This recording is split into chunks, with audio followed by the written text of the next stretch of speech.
ভাগ্য সঙ্গ দেয় বলেই ডাল তরকারি রান্না করেও কেউ বড় ইউটিউবার হয়ে যায়, আর ভাগ্য সঙ্গ না দিলে ভালো ভালো রান্না করলেও আপনার সঙ্গ কেউ দেবে না।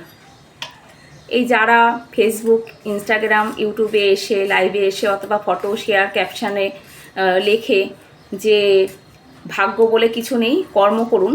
হ্যাঁ, আমিও সেটা মানি যে কর্মই সব, কর্ম করলে একদিন সফলতা আসে। তবে ভাগ্য যদি আপনার সঙ্গ না দেয় তাহলে কিন্তু কর্ম করলেও কিছু হবে না। কেননা আমাদের নিজেদের ক্ষেত্রেই আমরা দেখি যে দিন রাত্রি খাটার পরেও আমরা যেইভাবে চলি, আর যারা কিছুই করে না তারা আমাদের থেকে অনেক লাক্সারিভাবে চলে।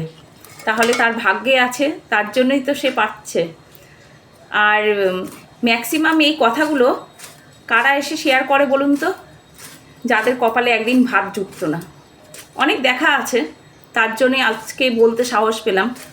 তারা ফটো শেয়ার করে অথবা কোনো কিছু করে তারা লেখে ভাগ্য বলে কিছু নেই, কারোটা দেখে জ্বলবেন না, আপনিও করুন, আপনিও সফলতা পাবেন।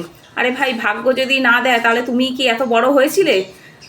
বড় হওয়ার পেছনে কিংবা কোনো কিছু পেছনে সব কিছুই ভাগ্যে আছে বলেই তাই, নাহলে তোমার ওই ডাল তরকারি রান্না দেখিয়ে তুমি কি আজকে বড় বড় ইউটিউবার হতে?